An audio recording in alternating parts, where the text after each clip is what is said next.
Aditya ji injury बंद कीजिए, बहुत आ रहा है वहाँ से।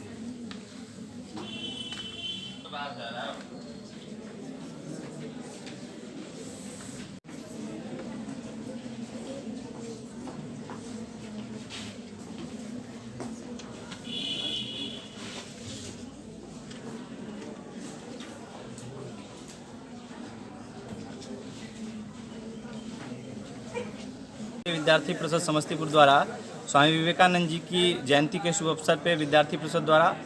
12 जनवरी को होने जा रहे कार्यक्रम को लेकर हम लोगों ने प्रतियोगिता परीक्षा का आयोजन किया है, जिसमें समस्तीपुर के ज़िले के सभी लगभग 1500 छात्र सम्मिलित हो रहे हैं और सभी छात्रों को 50 छात्रों को प्रोत्साहन दिया जाएगा और 2-3 छात्रों को first prize cycle, second prize digital घड़ी और थर्ड प्राइज़ डिक्शनरी हम लोग दे रहे हैं। उन छात्रों को हम लोग चुन के और एक ऐसे छात्र जो साल भर उनकी शिक्षा की भी व्यवस्था हम लोग करेंगे, जो छात्र सबसे उत्तीर्ण और अच्छे मार्क्स लाएंगे, जिनको लगेगा कि वो पारिवारिक स्थिति से कमज़ोर हैं, तो विद्यार्थी परिषद उनकी पढ़ने लिखने की भी व्यवस्था करेगी।